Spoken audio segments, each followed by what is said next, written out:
The Uncutt Podcast.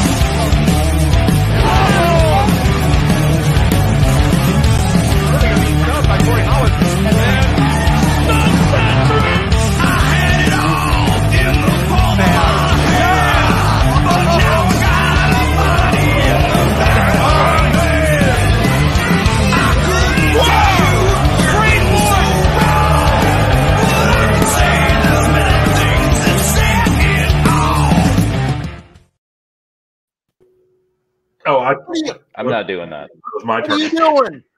What was that? I thought it was my turn to do the thing. No, that's like gimmick infringement. You could be sued. I'm sorry. I'll try to do better next week. It's the best intro in fucking podcasts, man. I say it every week, and I love it. Look who's back. Matt Minnick's here. Matt Minnick, welcome. Franchise in. Franchise. Is your guys' audio messed up? No. You guys sound like you're in super slow-mo. No. I think that's you. That must be you, my friend. I'm sorry. But hey. The Matt Minnick portion of the show is cursed. We've learned that. Can I throw a shout out to the indie movement guys and Joey Taylor who sponsor us? Our boy TJ Vegas and the indie movement. Check out the Just Plain Filthy podcast. Check out at the indie movement on Twitter. They had to delete their Facebook because Mark Zuckerberg's a bitch. But Matt's pulled out. He'll be back. Matt loves to pull out. We know that about him. It's that tornado weather, I think. Pull out game strong, Matt Minnick. But that being said, dude, he'll be back. I'm gonna say this, Robbie. I've gotten to interview my friends. Yeah. I've gotten to interview some really cool people, some up-and-coming stars. This is now the second time that we have gotten to interview somebody who was a major influence on my career. First, it was Wolfie D. Tonight, the manager of champions, legendary referee. This is so fucking cool. I love this fucking job. It's not even a job. It's fun. Ladies and gentlemen, tonight, our guest on the Uncutt Podcast is Bill Alfonzo. I don't care who you are, Bill Doctor. It's me and the man tonight, Daddy. I don't hear no music, but I'm on, Daddy. What's up, guys?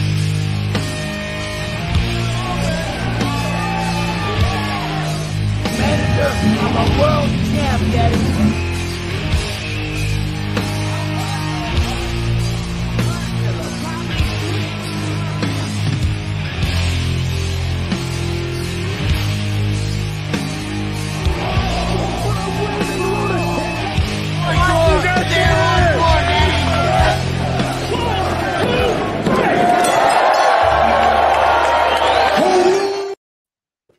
Dude, that was all right. Fonzie, you're in, Daddy. Hey, guys. Excited to be on the show tonight. So let's have a hell of a podcast. And thanks for all the listeners for tuning in, Daddy. We're going to give some stuff away. Talk wrestling with a bunch of wrestling historians. That would be you guys and me, Daddy. So I'll blow my whistle every once in a while. And we're going to have a good time, guys. Hell yeah, man. sick, man. Well, Fonzie, I was just going to say, man, I think you give new meaning to the word whistle while you work.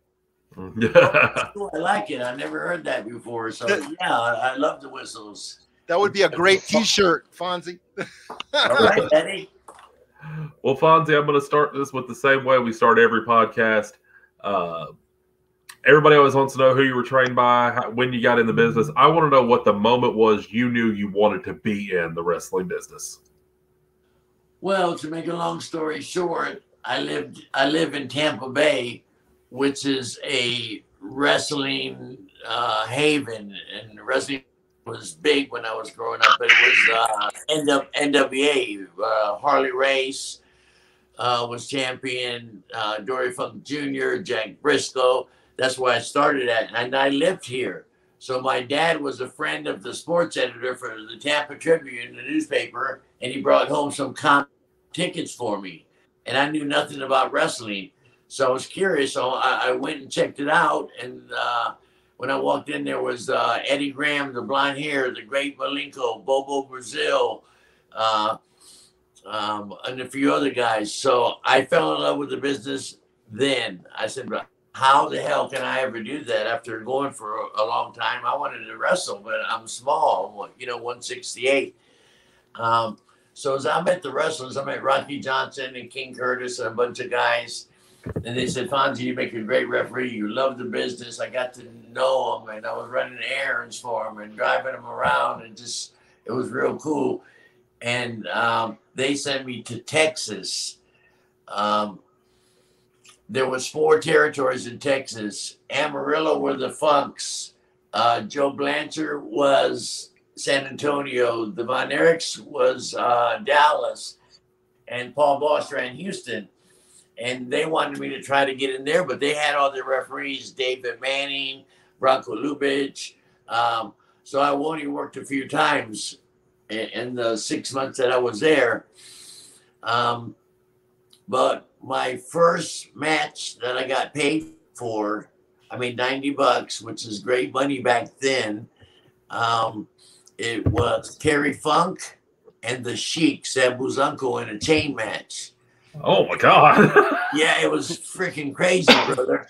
But I did a great job, and I went with the flow, and they liked me. And then they ended up sending me to Florida, and I started May of 1980 with Dusty Rhodes and Eddie Graham, and I spent that's why I learned the business really good from Dusty. Wow.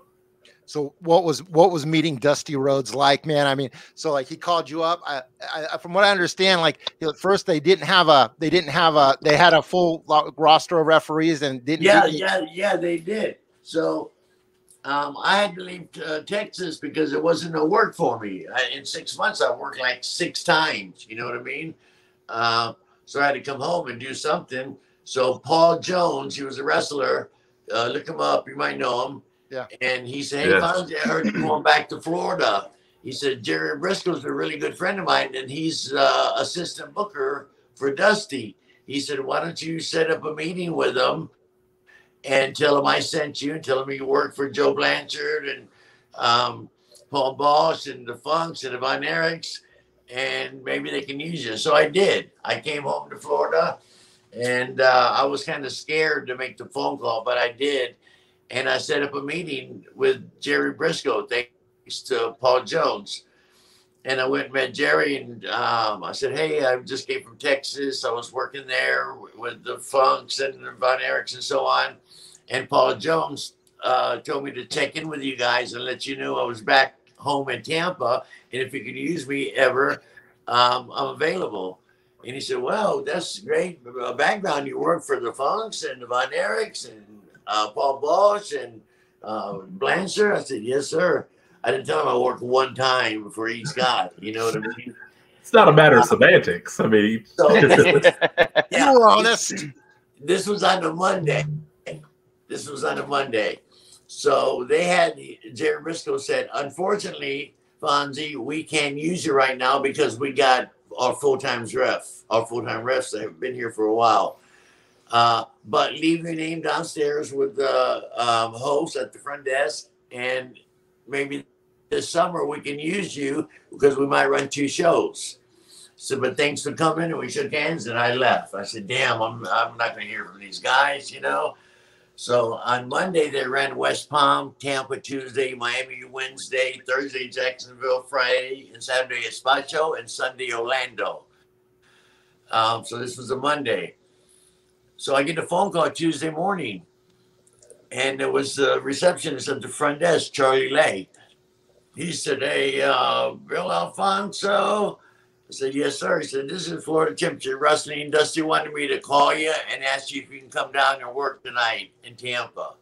I said, of course. What time would you like me there? He said 7 o'clock. I was there exactly 7. What happened was Monday, the referee had the 3 main events in his car. It's a 200-mile drive, sold out West Palm Beach Auditorium.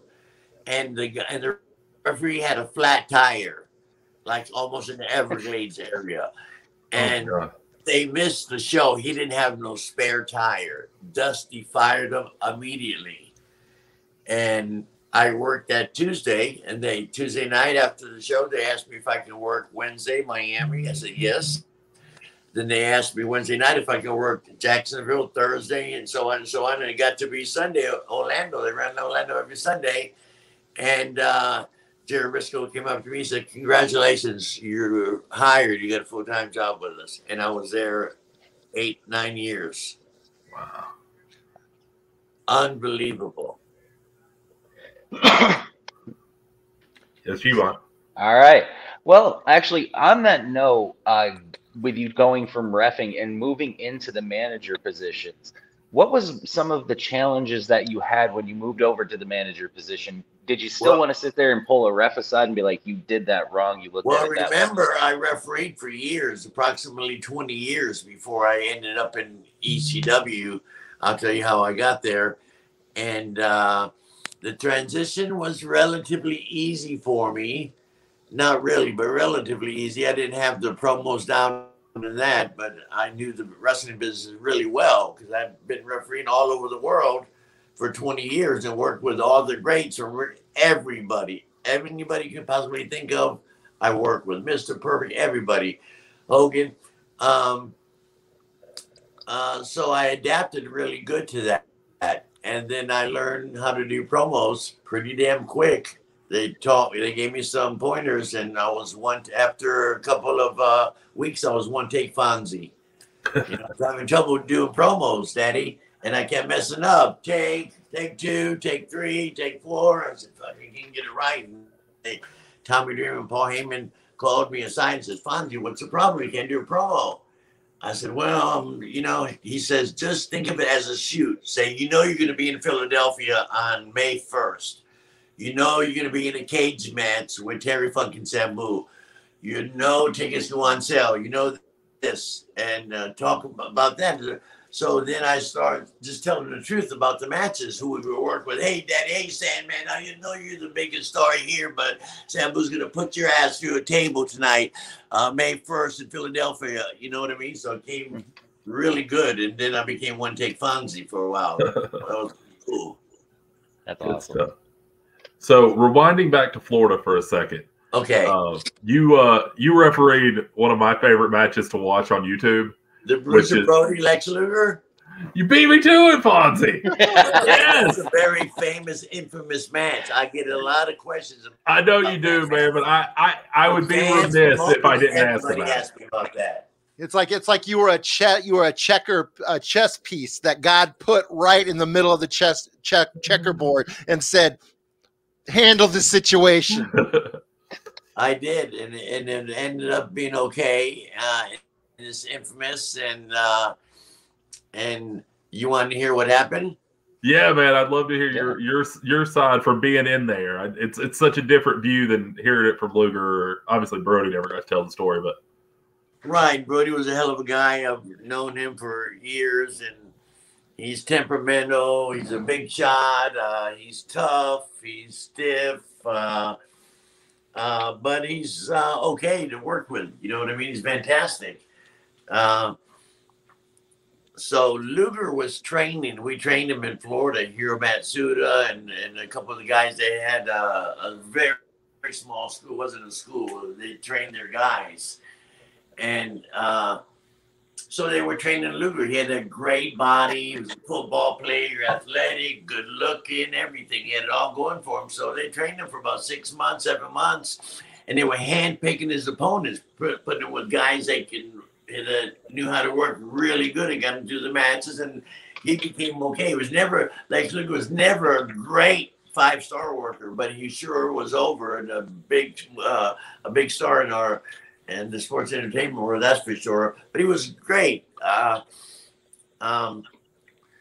So they put him in a cage with Bruiser Brody, and it was one of his first times in something like that, and working with temperamental Bruiser Brody, and so the office shouldn't have booked that match. They shouldn't have booked that match, and they didn't go over it well with them. They didn't explain the do's and don'ts, and Brody just got frustrated. Because Luger was used to getting his way in the ring. You know what I mean? But he wasn't with Brody, and Brody, you know, taught him a little lesson, wouldn't sell for him, and not really stiff, but not selling anything. And he said, Fonzie, what do I do? You know, so well, grab me and throw me against the cage. I'll DQ you or whatever.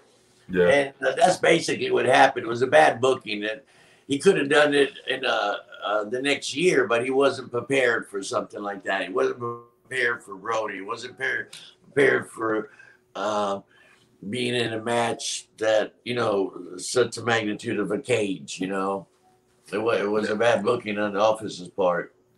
That's what I think, you know. And that's pretty much true. Yeah. Did anything happen in the locker room after, or? Excuse me? Did anything happen in the locker room after that, or no, it was just over? It was over. Luger left the building in about 20 minutes, you know, and he felt he let himself down. He let Brody down. He let the fans down. He let the office down. But that was a one-time deal. You know what I mean? Right. We blow it out of proportion because everybody talks about it. And we should. It happened, and it's a good story. But Luger went on to be, you know, a huge sports star, brother, and made millions. Yeah. You know. He beat Hogan in Michigan. Right in the middle. 1, 2, 3. All right. Well, you know, here we're like about a quarter through the first hour. Well, then we got some whistles we need to give away, dude. We got about close to 40 people out there who want one of these free whistles, man. So yeah, it's like Mattel toys package. I met a guy in an airplane, and he worked for Mattel Toys, and I started saying, "Hey, man, can you package a whistle for me?" He said, "One." He said, "That's too small. You know, the bit that's." He said, "Well, Mattel Toys, we're a $1 billion company, but I'll send you to a guy that's going to do an outstanding job for you." Look, so this is what they come up with. It's a good design. People seem to love them. I'm the only one selling whistles. Everybody else sells T-shirts and hats and pictures. Nobody blows the whistle, Daddy, but me. So people like, and we're going to give some away on your show right now, Daddy. Exactly. So what I've done is I had a sign up on our Uncutt Uncutt Facebook page, and we asked people to sign up, and basically as they signed up, I assigned them a number. So I got like 39 numbers here, each corresponding to an individual name. So what I'd just like you to do, Bill, if you could just pick a number between 1 and 38. All right, I'm gonna give you my girlfriend's age. She's 37 years old, smoking, blonde, tall Hungarian, number 30. All right. Well, you know what? We got a real lucky winner here, and I'm glad it couldn't have happened to a nicer guy. I know this guy personally, Chris Adams. Chris Adams. This good for Chris. And yours is autographed, baby. Daddy, yours is autographed, Chris. Congratulations, Chris. I'm glad you entered the contest. Yeah, man, that's awesome, man. But moving on from the whistles just for a second, dude, and going back to the Lex Luger situation, how you said that was a big story that we're talking about all these years later. Now, back then, kayfabe existed. Back then, you know, how did that story blow up and become what it is now? I mean, who spilled the beans? They filmed it and people saw. People been watching Lex Luger for months, meeting these guys, 1, 2, 3, doing this thing, and that great physique, beautiful. He's a good-looking kid, tall. He had national exposure, and then they seen him in the match with Brody, and it didn't go quite the way people expected it to. So that's why we're talking about it. Yeah. Gotcha. And throughout your career, did that happen a lot where guys would kind of get lost in the middle of the match and you'd have to direct them back to reality? Yeah. Times I've had guys come up to me years later and say, "Thanks, Fonzie, for helping me getting through some matches in Florida. I'll never forget you." It was like my job. I knew the business so well just by participating with these major superstars for 20 years. So I was really good at what I did. So it was easy for me to help them.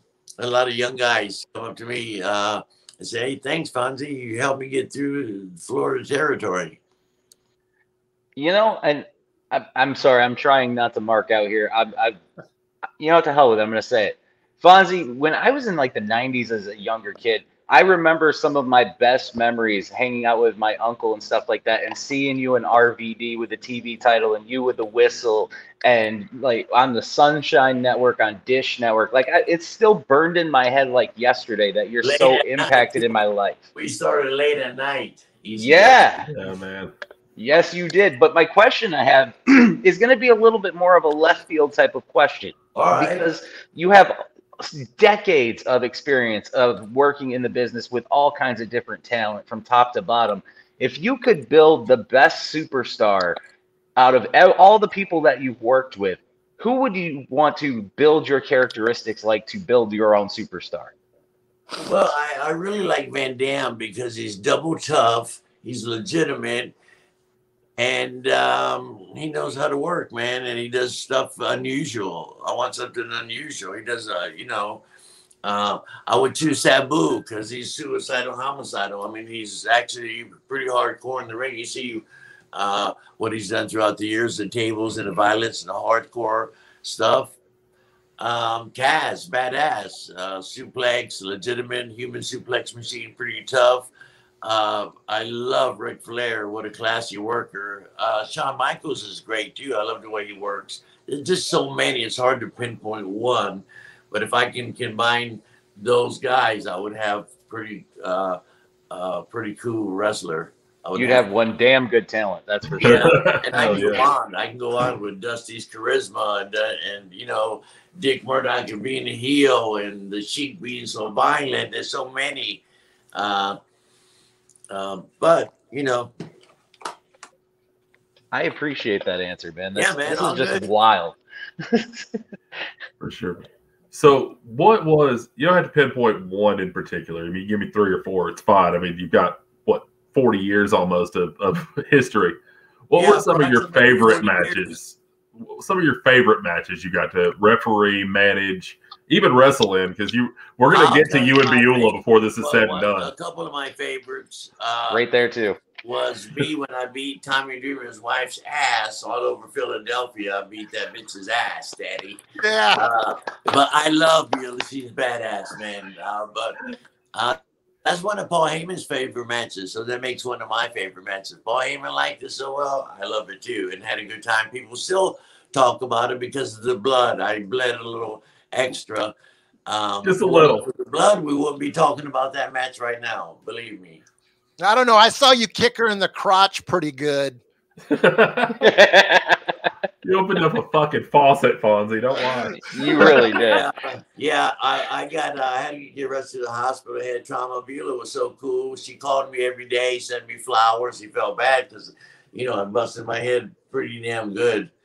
And at the beginning of the match, too, she hit me with that cookie sheet, and bam, I was busted You were gone.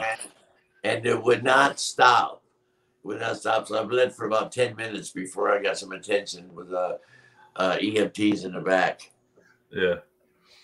That's all. You're going to open up a whole can of worms when you're talking about blood with wrestlers in ECW. But I want to go back past Florida Championship Wrestling days and go back into WCW times.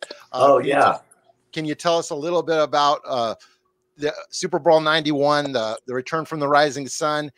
Tell us about your experience in Japan when you refereed the Tatsumi Fujinami versus Ric Flair encounter. Tokyo is one of my favorite cities to work in. I worked there many times. I think I've been there 13 times. I got hooked up with WCW because of Dusty, because all the small territories were closing, because the cables were taking over. Vince, WCW, Channel 17, the Super Station before it was TBS. Remember the Super Station? Started at 6:05. 6:05. Yeah. It was great, man. That Flair Fujinami in Japan, 65,000 people, man. That was great. That was very impressive. And I also worked WrestleManias. This is big, Caesar's Palace. On Giant Gonzalez, the 8-foot wonder, against The Undertaker. That was pretty cool. That was one of my biggest paydays. I tell you, working in WrestleMania, got paid handsomely, so I'm proud of that event. And there's so many matches. Ric Flair could come into territory and work with anybody. And usually they would ask for me to referee the matches. So I got to referee so many of Harley Race's World Championship matches, Jack Briscoe's matches. Jack Briscoe is really badass. What a champion. Dory Funk Jr. was a legitimate old school style champion. And of course, Ric Flair brought it to a new elevation, you know, with the woo and all that. And, but there's so many matches, man. And damn. Well, getting away from the matches for just a second before we head into the WWF and Giant Gonzalez and bringing him over, one more thing I just wanted to ask. I just lost it. I just lost my That's all right, Daddy. Matt, go ahead and take a question, and I'll. You got it. Here, what's like a crazy story that you could tell us about Joey Styles that might not many people may know? Yeah, Joey Styles was legitimate. He was great. He was doing pay-per-views by himself. That's unusual.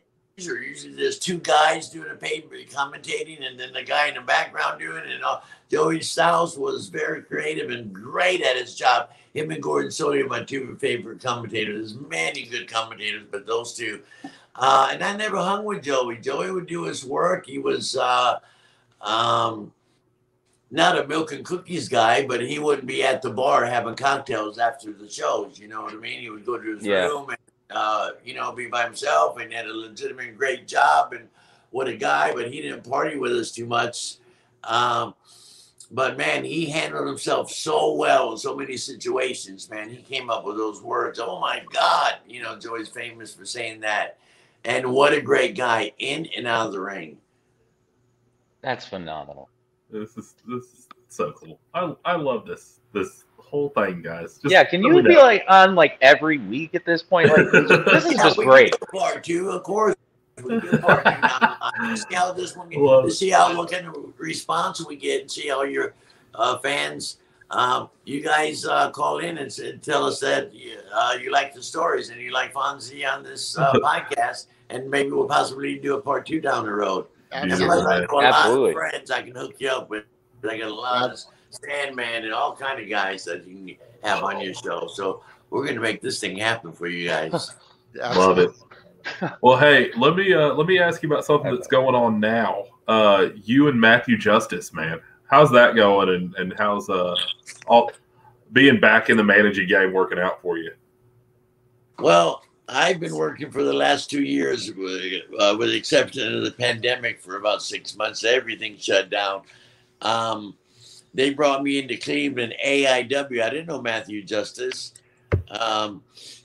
And John Thorne's a promoter there, and he owns the AIW company, and asked me to come up and do a show with him. And he put me with Matthew Justice, and we worked great together. And then he offered me a contract, you know, an independent company. But he said, "Hey, Fonzie, if you come in, we're bringing every show, and here's your deal. We want you with Matthew Justice." And so I accepted, and I've been working there for about 2 years off and on. And Matthew Justice is perfect. He's a cross between Van Dam and Sabu. He's just like you guys. He used to watch ECW, and his favorite guys were Van Dam and Sabu. And he's just like him, man. He's badass. And he does all that crazy, hardcore, legitimate stuff. I mean, he is. I've seen him do some incredible stuff. That's why we get along great. And now we're working all over the country together. They just wanted us in Chicago for some big show. I couldn't make it because I was booked in Miami for ECW. They wanted you on War Games? I just watched that last weekend where he did the big fucking dive off the cage. They offered me a deal there, but I could not. You know what I mean? But I may do something with them in the future. Oh, hopefully. Dude, I'm a big GCW fan. That would be amazing. Yeah. I remembered my question. Before you went to WWF, I heard a story about Barry Windham getting shot. You were doing a podcast, and you were at the end of the podcast, and you're like, "Dad, that was in Florida. That was Championship Wrestling from Florida. Remember, we ran West Palm Beach on Monday, every Monday at West Palm Beach for 20 years. every Monday. You couldn't do that today. Every Tuesday was Tampa. Every Wednesday was we would tape TV and do Miami. Every Thursday, Jacksonville. Friday and Saturday were spot shows, and every Sunday, Orlando. So it repeated itself week after week, same buildings.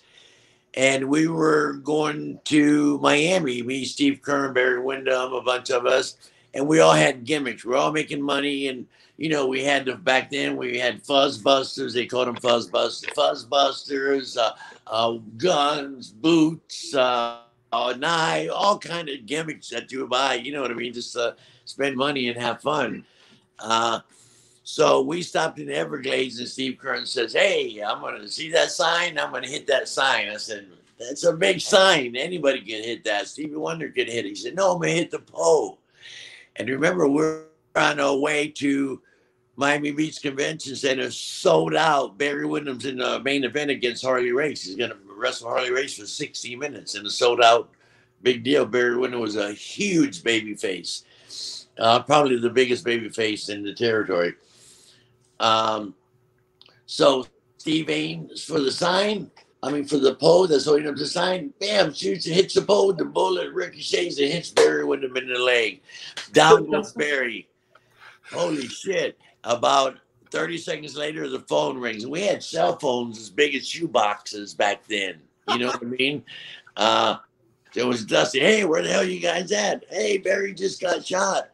He said, "We're I said, "We can see the bullet, you know, because it hit us a pole first and it ricocheted and hit him." He says, "Well, dig the bullet out and tape him up and get his ass here." And he wrestled Harley Race for 60 minutes that night. And then went to the hospital, got the shots and all that stuff. Pretty cool. Awesome. What a We different time. sold out Miami Beach Convention Center 63 weeks in a row. It'd be impossible to do that every Wednesday at the same building with basically not the same guys every week, but you know, we would exchange talent. Some guys would come in for 4 months, to a year, 2 years, 6 months. But we had some great talent. Can you imagine selling out a place 63 weeks in a row, same building? Not in this day and age. Not anymore. No, it's impossible to do that. So let's go into ECW again here for a minute, just because there was so many. So, Daddy, You know what? Let's do it.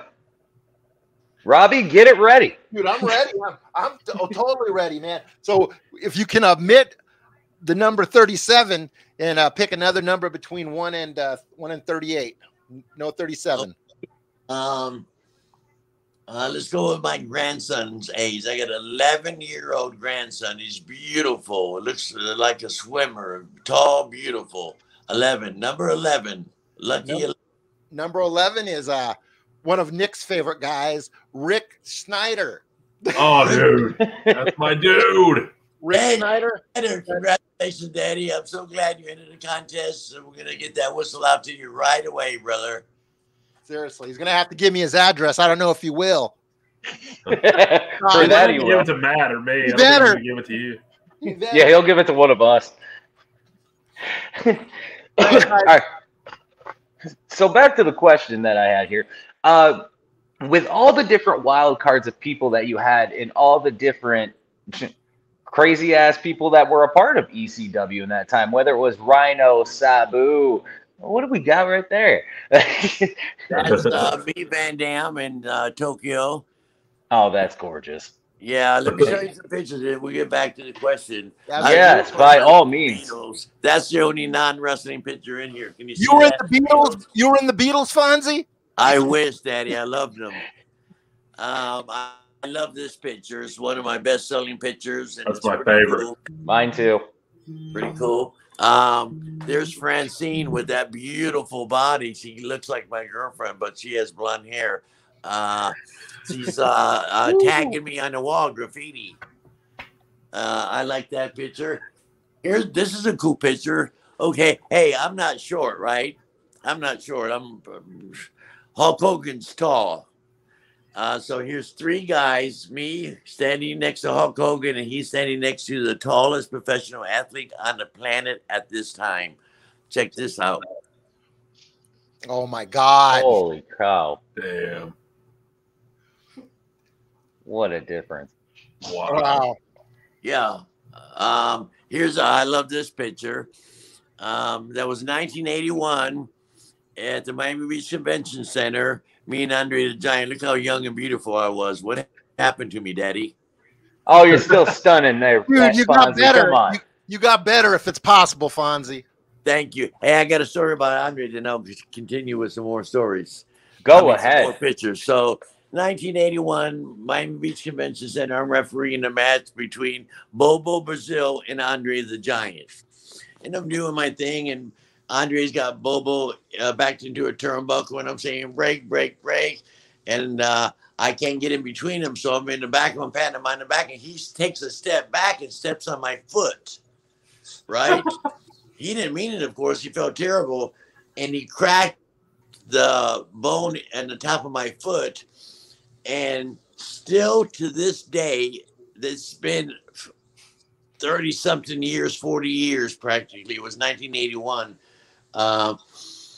My foot still swells up from that step on my foot to this day, about once or twice a year. I thought I had the gout or something. I go to the doctor saying, oh my God, I got the fucking gout. And he says, no, they took x-rays. He says, nope, you got a crack. You still got a crack. That's why somehow it swells up every once in a while. From Andre stepping on my foot 40 years ago. Why? And Andre's still with you to this day. It was me today, Daddy. I love telling that story because it's true. Here's a good picture. This me and Sabu had a good night at the ECW arena. I love that picture. How about this one? Terry Funk, Bill Alfonso, and Dr. Death Steve Williams at the sold-out EC arena. Pretty cool pic. Pretty big. I like this pic. This my boys were in Tokyo. You know, the famous steakhouse, the Rivera Steakhouse. Rivera, yep. Yeah. Everybody gets jackets when they go there. The Shane Douglas, the two Dudley boys, Fonzie, Tommy Dreamer, and Sabu. We just had a big steak, and they gave us all jackets. It was pretty damn cool. Shane Douglas, you're talking to my soul right there. Yeah, he's badass. You got a couple of big franchise fans here. Yeah, I'm a big franchise fan too. He's smart, he's educated, he's excellent in the ring, he's a machine. Not to change the subject from Shane Douglas, here's WrestleMania 9. I'll tell you a story about that too, about Giant Gonzalez. Look how tall, the Undertaker's tall, huge, and look what he barely comes up to his shoulders. Sold out, of course, at the famous Wrestle 9. There's me and Van Dam. I just got tons of pictures. We can talk about. There's your boy right there, Matthew Justice. Yeah, my dude right there. I love Matthew Justice. Yeah, that's the guy I want to get on the show. Put in a word for us, Fonzie. Okay, I can get him on your podcast.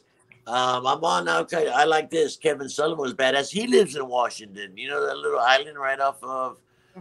Vancouver. Yeah, he's right. I think you fly into Seattle. There's an island he takes a ferry to get home. Yeah, I think that's Vancouver, British Columbia. Oh, okay, yeah, it could be it. Him and Dusty, main event. Of course, I was a referee. I was on so many covers of magazines. That's Japanese. That's in Japan. That's Fujinami's in there, and I've been fortunate. My whole life's been documented. It's crazy. It's crazy. I don't even know what to say after seeing this. Okay, you know what? Here's one. Just because we bring up Shane Douglas. Yes. So I've met Shane. I actually met Shane about 4 or 5 years ago. Awesome guy to talk to. What would be a great story or piece of advice that Shane has given you throughout the time that you worked with? Well, he was one of the ones when I went to ECW. He was already there. In fact, he was instrumental in bringing me in. Paul Heyman was the booker and the boss and the owner, and Todd Gordon. They brought me in, but Shane, it was an angle where Shane brought me in as the conservative referee. Vince, I did the first Monday Night Raw. Did you guys know that? Yeah, I did. Yes, I did actually. So Vince McMahon wants the doctor, his wife, and his 2 kids at ringside. ECW wants guys 19 to 32 years old, 90% guys, hardcore violence.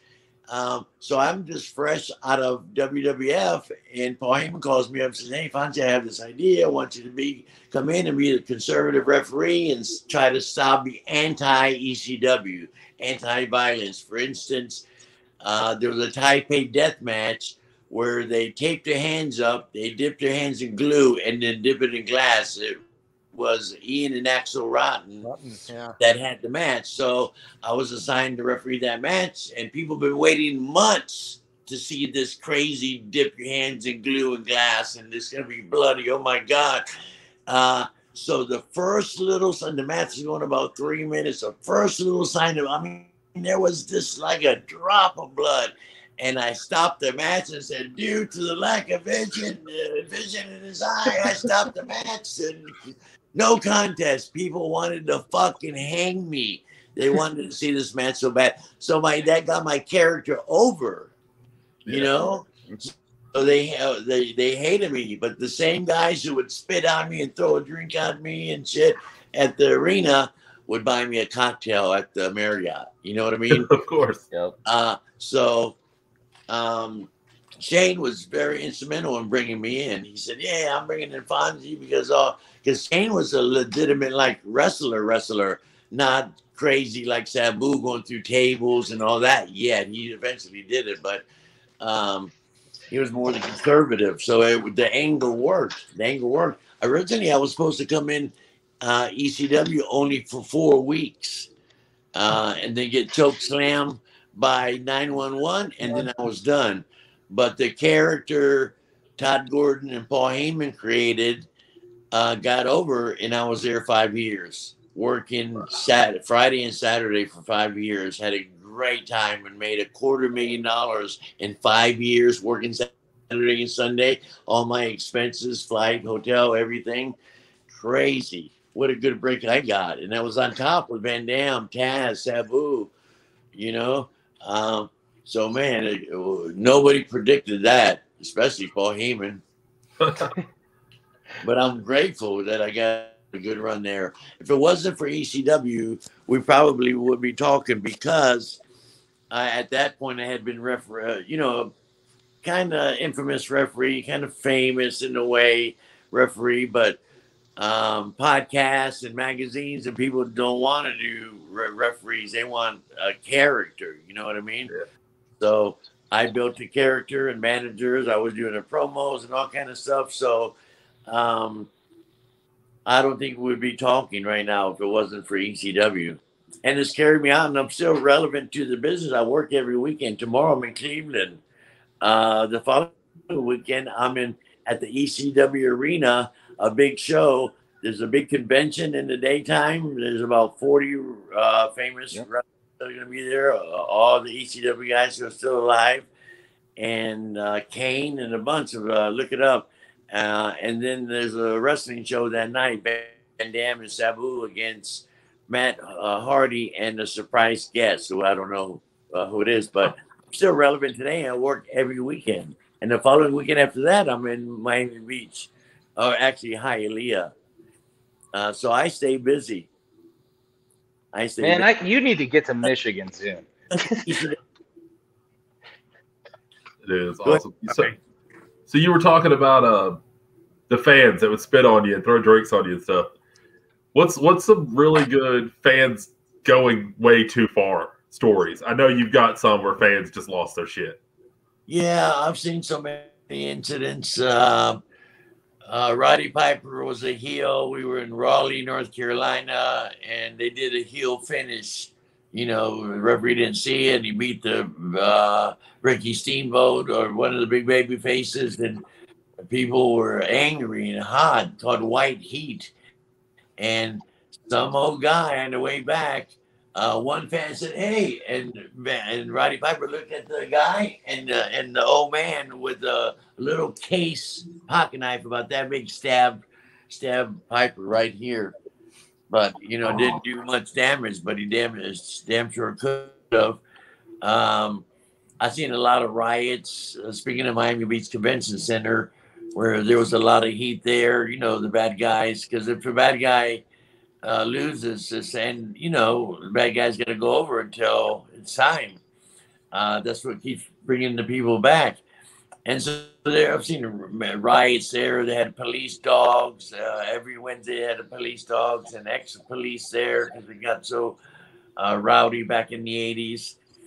Going back from the ring with the Bushwhackers.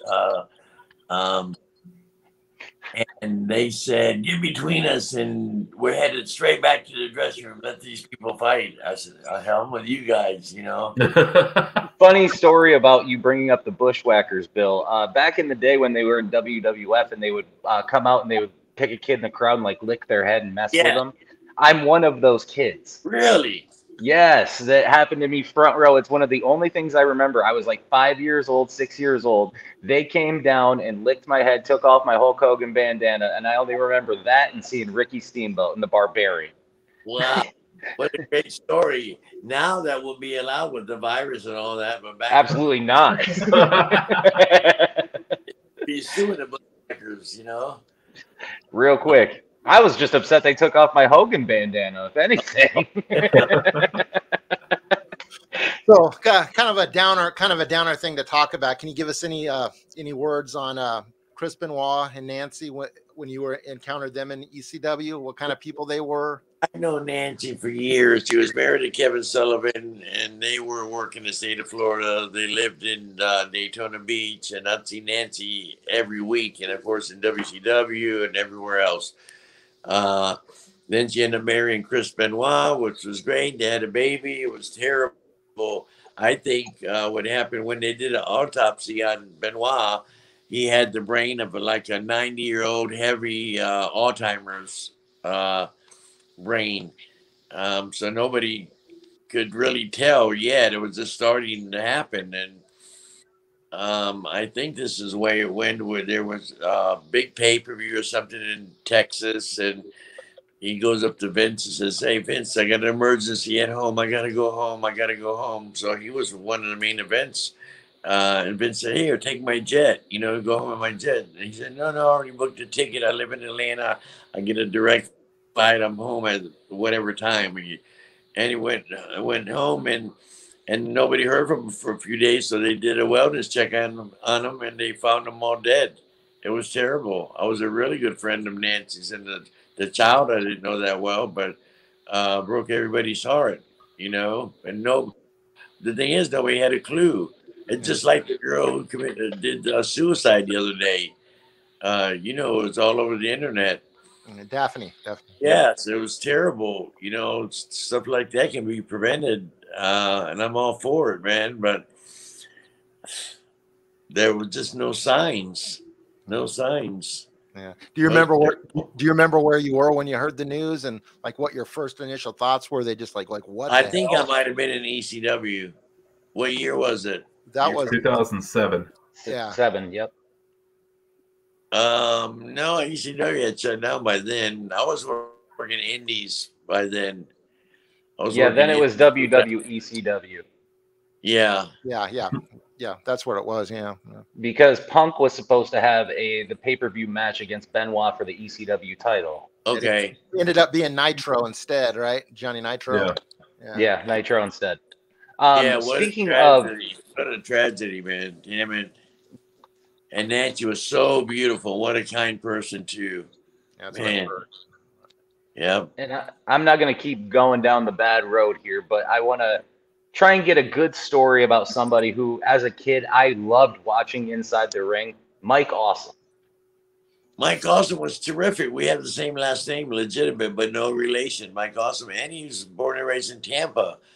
And he spent most of his career in Japan. And then he came home and started, after years of working in Japan and made big money, he came and started working for, ECW and WCW and so on and so on. It was a tragedy. And he made a lot of money. His wife was beautiful. She was a banker. They had a beautiful home, and nobody saw it coming. man. Nobody saw it coming. What I think happened, I may be totally wrong, but he went on a tour in Europe, like a month tour, and he got introduced to ecstasy. And all I know Mike Awesome for, he smoked a little bit of pot. And he said, Fonzie, can you give me a little bit of pot once in a while? Yeah, my neighbor's got some, whatever. But he got introduced to ecstasy, and I think they were doing it every night on that European tour. And then we got back off the tour. He called me up, said, "Hey, Fonzie, you know, I get any ecstasy?" I said, "No, I don't know anything about that. And then the next thing I know, he was having trouble adjusting, and he was only on it for 30 days for that one tour. And I think he hung himself because he couldn't get his mind right. That somehow that drug fucked with his head, and he thought it was okay to kill himself, I guess. I'm not sure. Who knows why people commit suicide, but that's just my theory, because he called me looking for ecstasy, and then he was just on it for 30 days in Europe on a European tour where supposedly it's the best ecstasy in the world, comes from Europe or whatever. I'm not too sure on that, but yeah, man, it was a tragedy. And what a worker, man. Him and Tanaka used to have some incredible That's what I was just about to matches. say, was him and Tanaka. Incredible matches. Big, what a body, and what a great guy. Nice as hell. Great guy, can work his ass off. Yeah. I've seen him work with Tanaka, and I've seen him work with Spike Dudley, and have still two great matches. Yeah. You know, And just launch Spike. Right, Spike's 129 pounds. You know what I mean? But, Mhm. Yeah, Mike Awesome, one of my favorite wrestlers of all time. Same. yeah, I would agree. He's in my top list. Mike Awesome. Mike and Shane for me, right up at the top, and Rob. Yeah, Van Damme's very unique. Very unique. He's one of the best to ever come from Michigan, so I always got to love Oh Rob. yeah, that's for sure. He's the best that ever come out of Michigan. Hands down. Fonzie, can I tell you an RVD story? Hell They yeah. were here with TNA here at 2011, I think. And, All right. it was a great show, dude. I got like second row seats like for $50, dude. And we got here. I went with my buddy and his two kids, right? And they were like, if you buy these dolls, you get to go back and meet Jeff Hardy and RVD. And so my buddy went and bought the dolls for his boys, and then he handed me one of his sons and was like, here, because you know they had to go to the back, and so if you take the kids, your parents Having a parent, yeah. So my buddy handed me the kid and was like, here, he's yours. And so we went back there, and I got to meet RVD and Jeff Hardy. And I kind of pushed the kid away, dude. And I was like, you make me feel like I was a little kid, RVD. And he's like, thanks, man. That's the most Robbie cutthroat story you could have possibly told. It Robbie. really is. Totally true story, Nick. That's pretty cool. So we've all gotten to talk about our favorites. Minute got to talk about Shade and Mike Awesome. I want to talk about my favorite ECW guy. What kind of Raven stories do you have? It's his birthday today. Shout out to Happy Raven. birthday, Happy birthday to Raven. Yeah. Hell yeah. Yep. Maybe he'll It's his see this. birthday. I texted him and said, hey, happy birthday. You're so fucking old. I used to watch you on black and white TV. You know, and he loved it. He texted me back. Thanks, Fonzie, for remembering. I think he turned 60 today. Wow. Oh, I Hell didn't of need a that. talent. He had a good mind, creative mind, and he had a good gimmick too. You know, it was perfect for that time span, 95 to 2000. The Raven, quote the Raven evermore. Did great promos, could work his ass off, had some great matches, very instrumental in being part of the office, you know, with finishes and help in Paul Heyman in certain capacity run the show. We all help Paul Heyman. You know, Paul Heyman gave us a format, and we filled the format. Scotty was very cool. Very good. Happy birthday, my man. Hey, Fonzie, you want to give away another whistle? Hell yeah, Daddy. We got one more to give away. We got one more to give away. So you can't say the numbers 11 or 37. I gotcha. So you can pick any number between 1 and 38 minus those two. All right, let's pick a number that's an odd number where everybody says it's, not a trouble number or something. Number 13. Ooh, number 13. Who's lucky number 13, Roberto? Matt Applin. Matt Apple. Hey, Daddy. Enjoy shipping that to New Zealand, brother. You know what? It goes with New the Zealand. territory. Yeah, our buddy Matt Applin Wow. from New Zealand. So he's getting one of these autographed custom Fonzie whistles, man. That's very cool. Congratulations, man. New I'm Zealand. literally texting him right now. It'll I'm be not my- even going to let him watch the show yet. He's got to know. It'll I've be my always wanted to pleasure. go to New Zealand. That's the Bushwhackers. It'll be my pleasure to send him $1,000 gift. That's just the shipping charge. It might be $20. I sent a box to Italy a couple of months ago. It was about $70, and it was kind of heavy and had a bunch of wrestling stuff in it. So a whistle's going to be, Yeah, you're right. Yeah, I sent something to the Philippines not too long ago, and I think it was like $40 for that. Yeah, not too bad. Not too bad for going across the world. I'll tell you later. Anton We're going to Garcia. go back to that, Robbie. Anton Garcia, that's all I gotta say. The group chat's going to be popping in a little while. But I think I know we're kind of going to be wrapping this up here in a little bit, but we'd be not doing a service to the wrestling fans if we didn't talk about the largest athlete in the world, dude, the giant Gonzalez, El Gigante. Can you tell us how you met him, how you became his handler, how you came to WWF with him? Well, we were both, Ted Turner owned WCW at the time. Ted Turner owns the Braves, owns the Hawks, the basketball team, owns CNN, owns this, owns that. So, and Giant Gonzalez was playing basketball in Europe. He was on a European professional tour there, and one of the people that was scouting for the Atlanta Hawks, the basketball team, saw the Giants and, hey, man, offered him a deal, said, hey, come over and we'll put you in the NBA and so on and so on.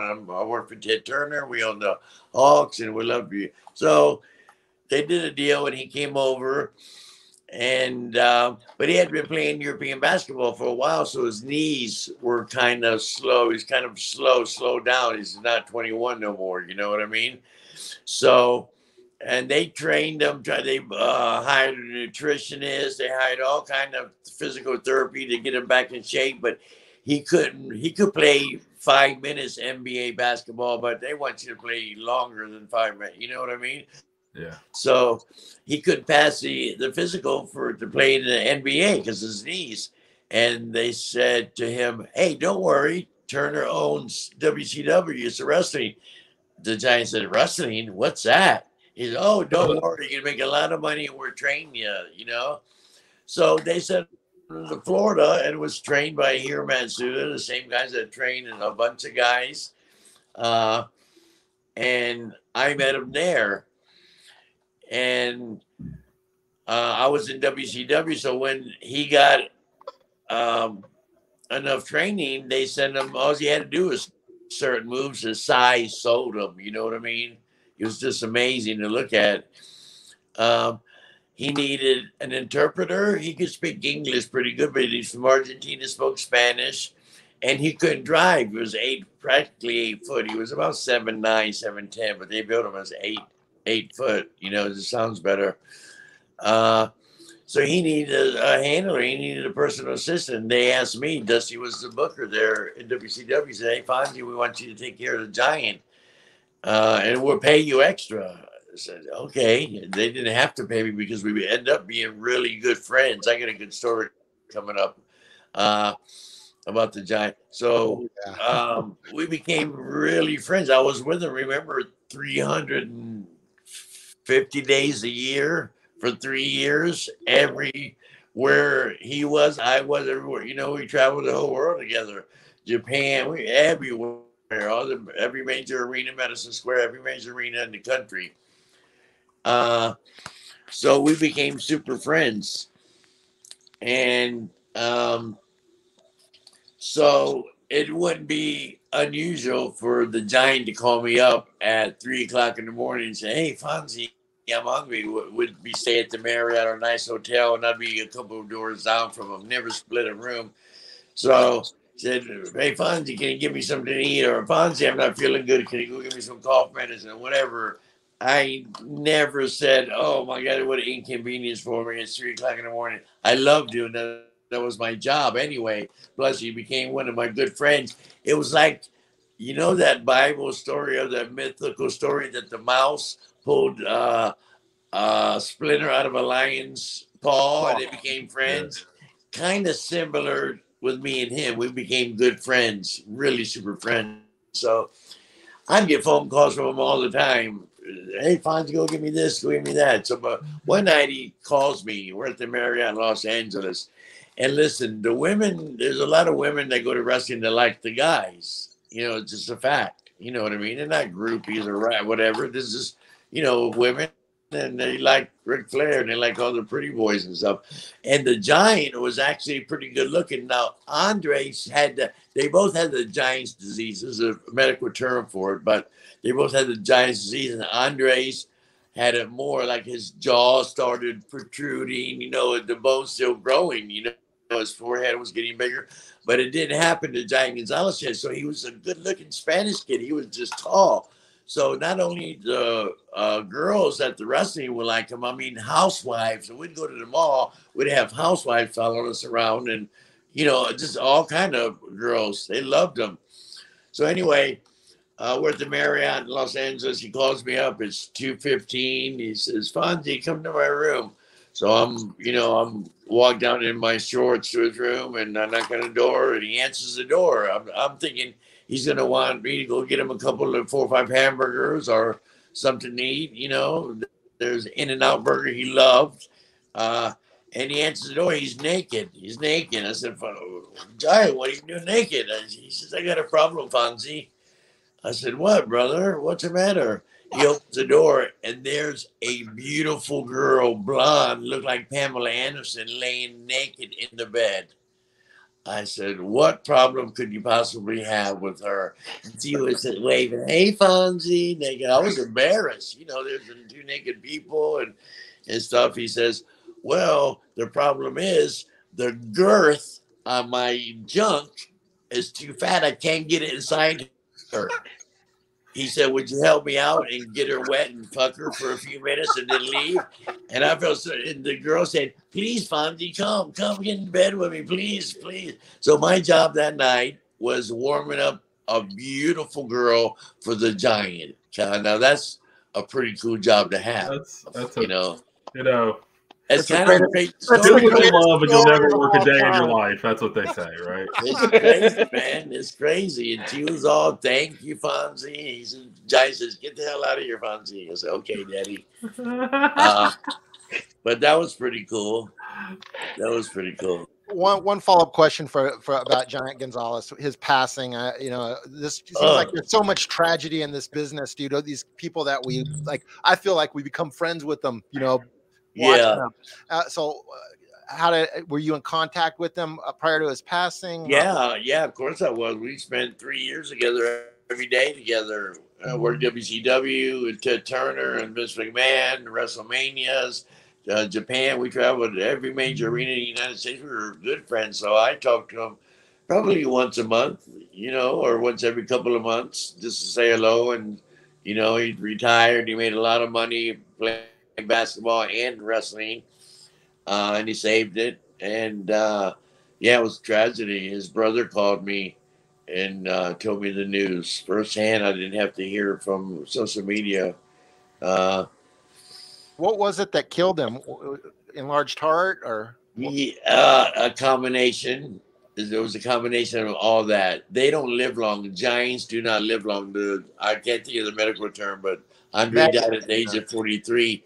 And what killed me was the Giant Gonzalez used to tell me, you know, Fonzie, Andre died at 43. He said, I'm going to die young too. There's no ifs about it. Doctors already told me, don't expect to live to be, you know, no later than 40, you know what I mean? Or older than 40 something years old. He died in his 40s.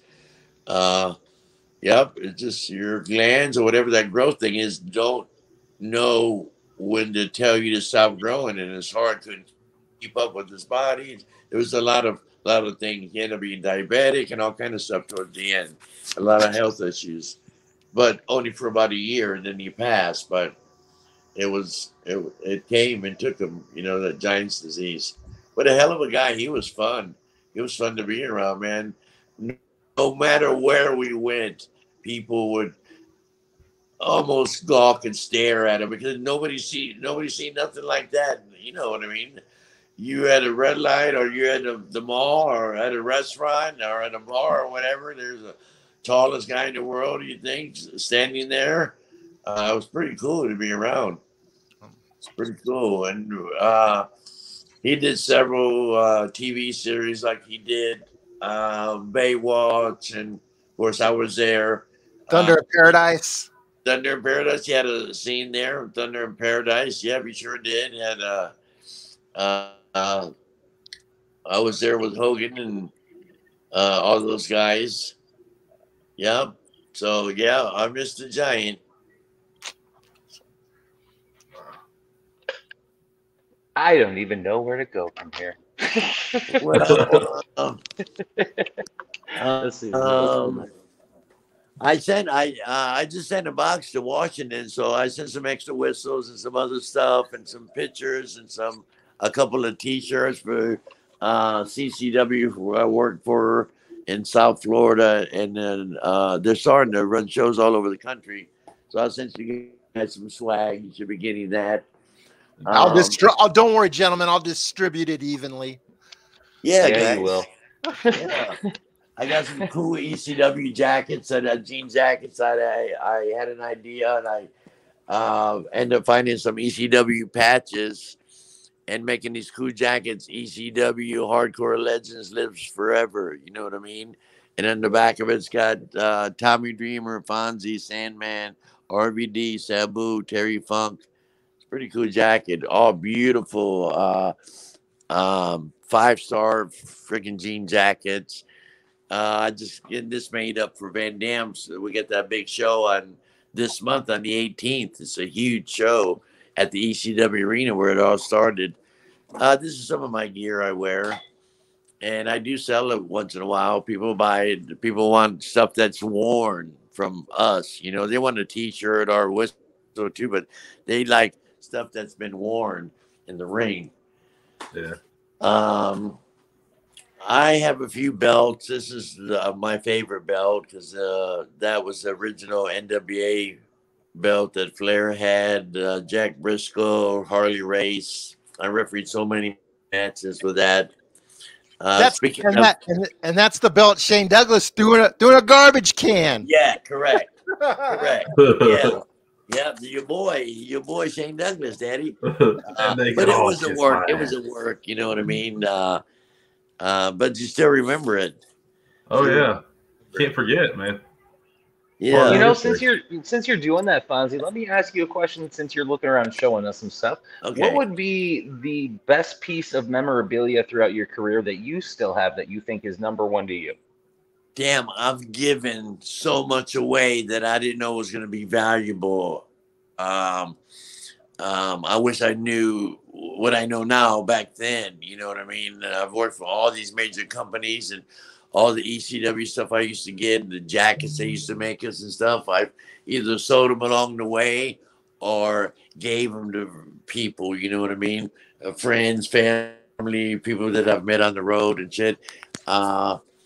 But there's just so much stuff. I like that belt because I got pictures of me standing over Ric Flair. Ric Flair's a bloody mess. Oh, not my phone, boys. I didn't lose you, did I? No, you're there. We're still here. Got you. Okay, I can't see you. Something happened to my phone. I see a dog or something. It's like still pictures, but if you can see me, I'm cool, right? We can still hear you. Fonzie. That's what You matters. can't see me. You can't see me. No, No, it's a black screen for you. You might have broke your phone, Fonzie. Oh, damn it! No, I didn't break it. Let's see. Damn it! All right. Well, fuck. When they hit the ground, it just changed.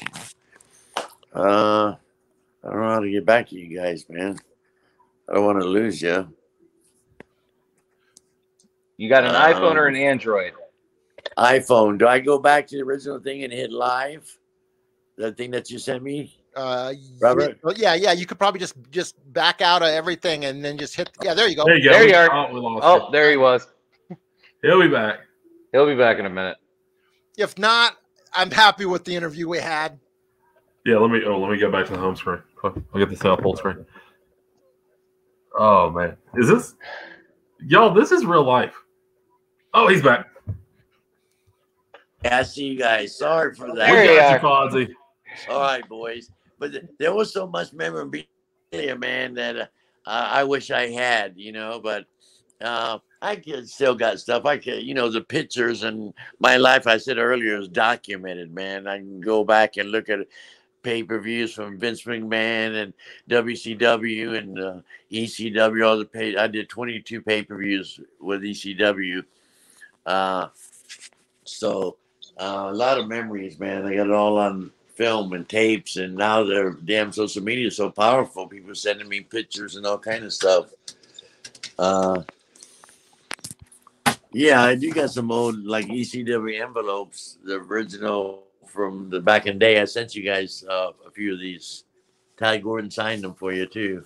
Oh wow! Oh wow. Yeah, so you got. I think I sent 4. I think. That's cool. That's cool. Well, we I got humbly boxes of thank whistles. you. I Yeah, got boxes no, of whistles. So if anybody wants join us on the next part 2, Fonzie part 2. Let's see. We give away some more whistles. Yeah, wait, You're damn right. Hey, there's one. I hate to be. I keep bringing up bad stuff, but like seriously, No, don't bring it. This is open I know. conversation. I know. Recently, Sabu lost his wife, Jeannie. Have you been in contact with Sabu? How's he doing? Yeah, I talk to him all the time. He's taking it real hard. He's still suffering. He's still having, you know what I mean. She lost her leg. God bless her.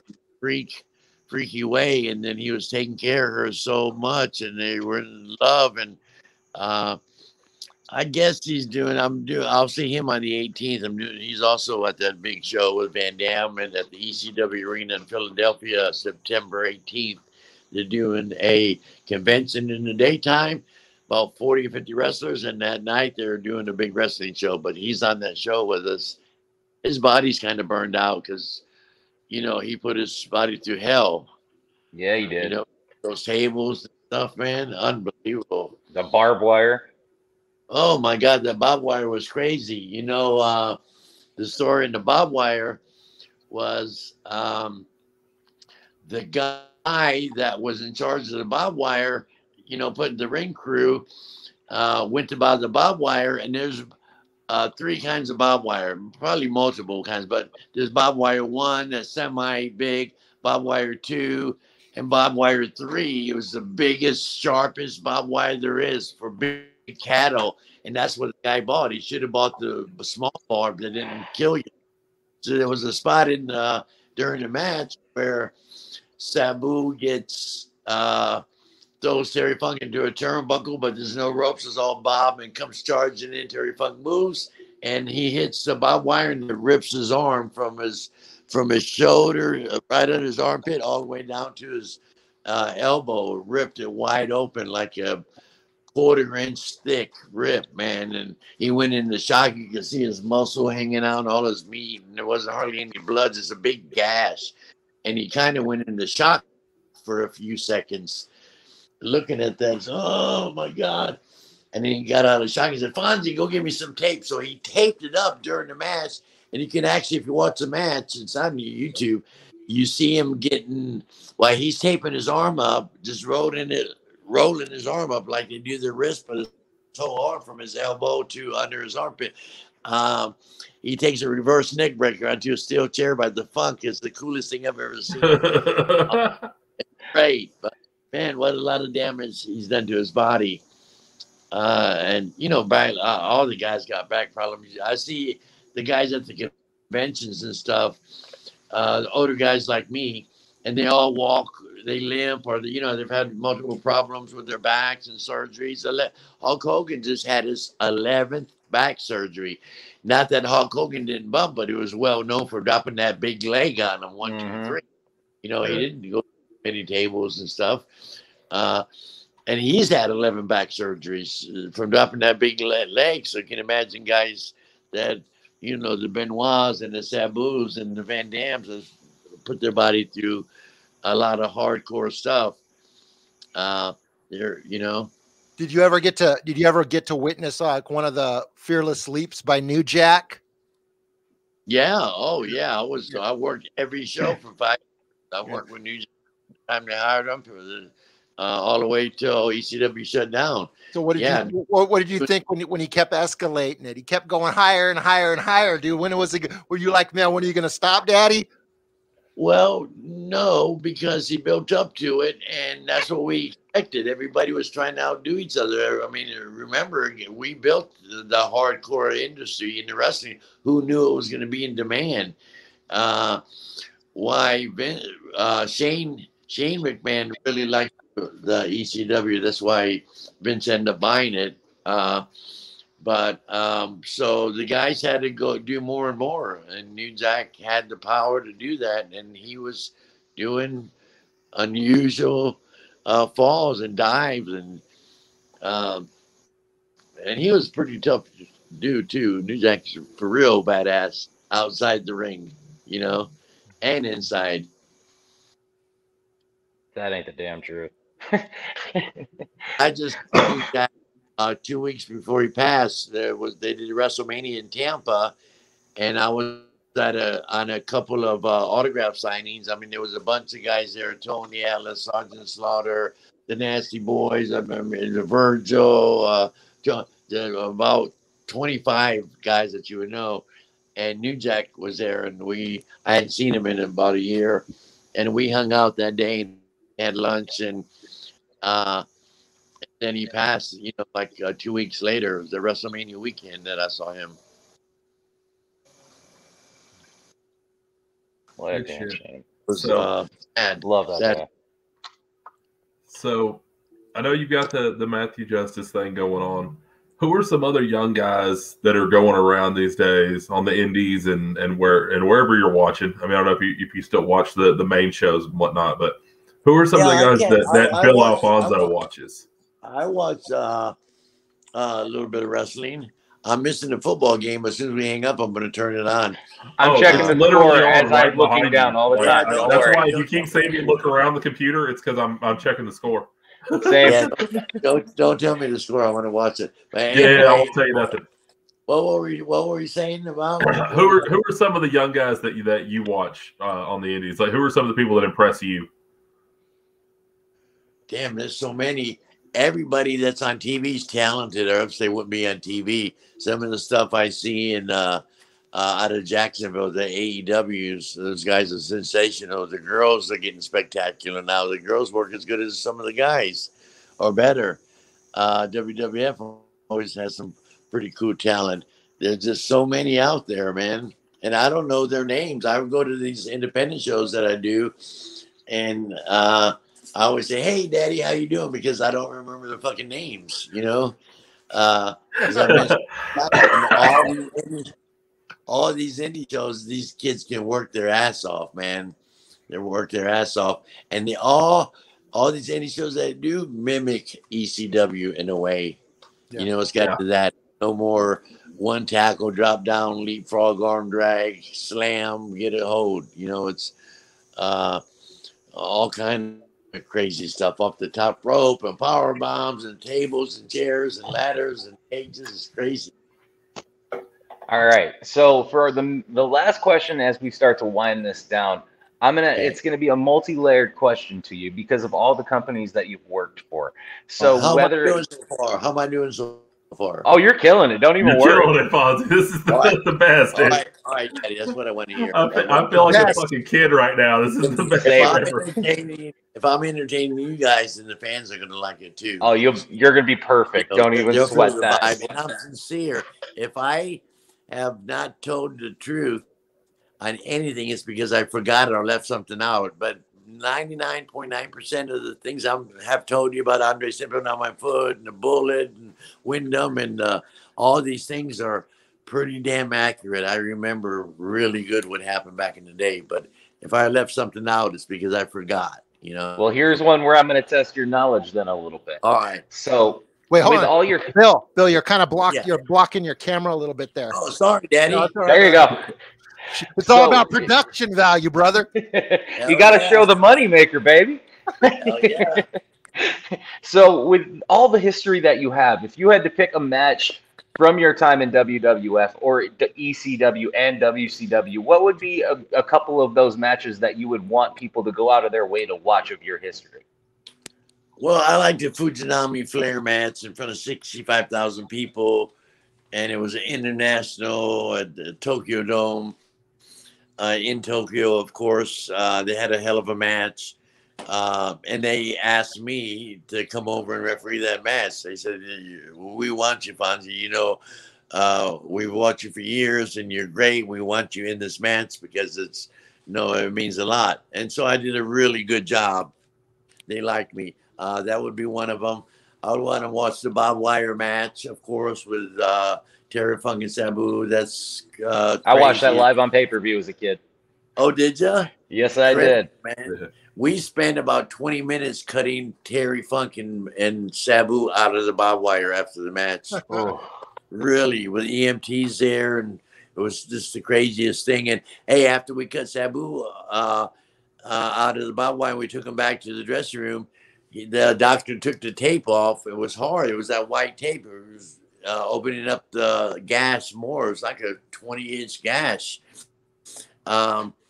So the doctor starts stitching Sabu up in the dressing room. And Sabu says, "No anesthesia, just stitch me up." So about halfway through, after about 50 stitches, Sabu says, "Fuck this, it hurts too much. Fonzie, go to the 7-Eleven and get me some super glue." Now they have medical super glue that they use for cuts. But back then, the super glue's got petroleum in it, all kind of shit that interferes with your blood. So he super glued his damn arm up. It was pretty cool. That's not on tape, but that's a cool story. Some other matches, anything with Hulk Hogan was legendary because of his status. You know, when I had a party like with my girlfriend, and she's a nurse, and we're at a party with a bunch of her doctor friends and nurses and stuff, and I'm dressed nice, and "Oh, fine. Well, what do you do for a living?" And I say, "Oh, I don't want to say, oh, I'm a wrestling guy." I say, "Oh, I'm in the sports entertainment business." And then, of course, everybody says, "Sports entertainment, what's that?" I said, Hulk Hogan. Now, if I said Shawn Michaels, maybe. If I said anybody else, they wouldn't know. Anybody. But even Ric Flair, I can't say Ric Flair. But if I say Hulk Hogan, everybody knows what I do. So that's how big he is. There's nobody bigger than Hulk Hogan. So any of his stuff was pretty cool. There's just so many matches, man. It's hard to pinpoint one, but those are a few that just stick out. Of course, me and Beulah, I like it. I watch that every once in a while, or people ask me about it. And I watched that earlier today. I did too. Yeah, it's pretty cool. Me too. Pretty cool. Hey, did you catch me and Missy Hyatt and Judge Mathis? Yep. I've watched that like 3 or 4 times. You and Missy Hyatt on Judge. But I've never. Yeah, I saw that back cool. in. I forgot about that. I saw that back in the day, dude. I'm gonna have to. Is that on YouTube? I'm gonna have to go look at that. It is, Robbie. It is on YouTube. I'm gonna check it out after you can this. pull it up. Missy Hyatt, All right. Alfonso, and Judge Mathis. Yeah. I got one more question. All right, And then I got one more, and we're done. I got one. All right. And this. Well, I'll let Matt do his first. Okay. With your time in WCW, what kind of interactions did you have with either the Great Muta or Jushin Liger? I like Muta because, and Juicer too. I met those guys in Japan, and in fact, they send the Great Muta to Florida Championship Wrestling back in the 80s. I'm going to show you something while you do this. To learn American style. So I knew those guys. They were pretty cool. All the Japanese guys I got tight with. Wow. I love Jushin Thunder Liger. Yeah, he's badass. Kazuchika Okada. Yeah. Oh, he's badass. Yeah, man. I need to find a Muta piece, but I am a huge Jushin Liger guy. Yeah, I liked him, and he was ahead of his time. It seemed like he was, the Japanese style, and Bud he created his own way. Him and Brian Uh, Pillman. Enough said. oh, Yeah. Brian Pillman, yeah, was a really good friend of mine. Love Brian Pillman.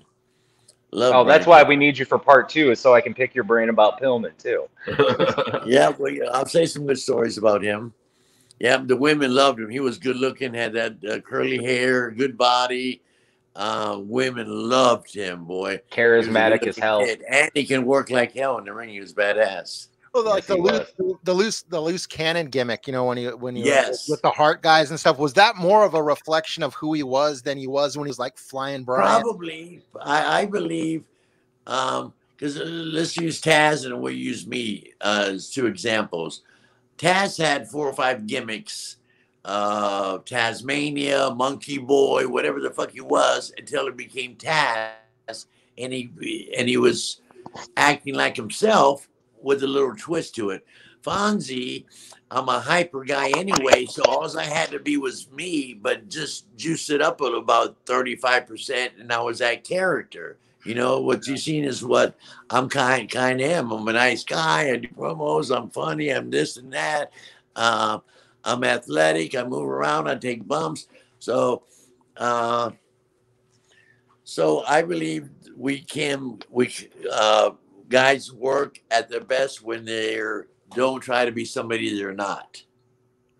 Yeah. If you got it, you got it, and if you don't, you don't. And a good example was Taz. He was a good guy. He wrestled his ass off, but he didn't have that right gimmick till he became Taz, and they put us together. And fortunately, they did, and we both got over. Yeah, And him now as the Taz. Tasmaniac wasn't that perfect fit for him. Right. Well, you could say the same thing about Rocky Maivia. That's fair. Yeah. Or Raven as Johnny Polo, or Johnny Polo, yeah. Yeah, Johnny Polo. Yeah. there's Dean so many Douglas. guys. The last thing I want to talk about is legacy. Okay. Mr. Alfonso, you have done a lot in this business, and we hear the term legends, and this guy's the greatest. Everybody, if you put on a pair of tights or if you were in the business, you were a legend. So I consider you, and I said this to you earlier, a wrestling treasure, dude. If walls could talk, you are the wall, and you're talking. And Hall of Fame status. Any word? Any hints of that coming someday soon? Bill Alfonso in WWE Hall of Fame? I don't know. If that happens, it'd be great. I'll start a movement tonight, Fonzie. we're starting the petition. Yeah. I'll go to. It's very flattering when I get comments like that from my peers and from guys like you that love wrestling and been in wrestling their whole lives and know it in and out, and different fans. It's pretty freaking flattering. And the reason you guys think I'm in that status is because I work for all the companies and I'm unusual. Yeah. And You worked your ass off. There's been guys I've worked for a long time, but I have covered more ground than so many people, and connected with the tallest athlete on the planet, connected with all the major companies, connected with Dusty in Japan, and just so happened I was really good at my job and could help the offices, and I didn't know I was going to turn out to be. I just loved the business since I was a kid, so I was a natural, and I was just lucky. I turned out to be a good hand to have, and people remember that. Yeah, well, you deserve to be in the Hall of Fame. I know you'll get there someday, dude, but you're in my Hall of Fame, dude. Thank you. Fonzie, Thanks, when we wrap the show up, stay on for a minute because I'm going to throw an idea at you. I think we're going to help get you pushed to that point. And the boys kind of know what I'm going to go with on this. Yeah. All right. Yeah. But Fonzie, I don't want this to end. But it does have to eventually. Plus, you have a really good football game to go watch. We can probably do a part 2. How long we been on the air? Over an Hour and a half. Hour and a half, brother. Yeah. Let's wrap this up and let's do a part 2. I'll give you guys. I know you guys are starting, and you had to pay a small talent fee, and but you know, we'll work something out where I can come back on and try to help. I think it's been worth every penny. I don't care if this episode gets 0 watches. This has been the coolest hour and a half I've had. It's gonna get more than 0 watches, believe me. Oh, yeah, absolutely. Yeah, we advertise it. I've always wanted to say this, Nick, and all the people out there watching on YouTube, if you like what you're seeing, hit that like button, smash that like button, and subscribe so you can get more content like when Bill comes back. Yes. Yeah. But Fonzie, we always end the show. Yeah, but everybody push yes, and then let's make this happen for this podcast. Got a good bunch of guys that love the business. You fans that are watching, thank you so much for tuning in, and keep your eye on our little company. Now I'm part owner of the company. I own 2% of this company now. Welcome to the team, Fonzie. Fonzie, normally we give everybody full screen, but I think you've said so much amazing stuff tonight. We're gonna let you go. We're gonna let you hang out. I'm gonna drop you out just for a second while we close up shop, but we'll talk to you here in just a second. All right, Fonzie? All right, boys. Thank you so much. Thanks for everybody for tuning in. I want to say hello to all my people that I've met along the way that are gonna watch this. My buddy in Cleveland, Jeff. All my peers that I work with in South Florida, CCW, and my AIW, Matthew Justice, and all those guys that are really cool, and they helped me get here today. So thank you guys for putting me on your podcast, and thanks for all the wrestling fans for putting up with Fonzie all these years. Thanks, guys. Thanks, Fonzie. We'll talk to you here in a second. Thank you so much, sir. What a night. I got nothing. Robbie, how many fucking clicks is it? 2 clicks. 2 clicks. Craziest episode ever. I fucking love this shit, y'all. What is life? Hey, wait, hold on. I got one more. We're not done yet. I got to say this. Chris Adams, Ricky Schneider, and Matt Applin, you guys won fucking Bill Alfonzo whistles, dude. So you guys are going to have to hit me up and give me your addresses. Or maybe I'll just send mine to Matt's to Nick, and he can send it to New Zealand. No, that's all you, buddy. This is all you. All right. It'll be my pleasure to send it. Actually, all right. I love you guys. We will see you next week. I almost forgot to do this part. This is probably important to everybody who likes this show. Next week on the Uncut podcast, we've got one of my favorite people from Southern Indie Wrestling. We have got Carrie Awful coming on the show. Gonna be good times. I will talk to y'all next week with Carrie Awful, with Robbie, with Minnick. Say it one more time, Robbie. How many clicks is it? 2 clicks, Nick.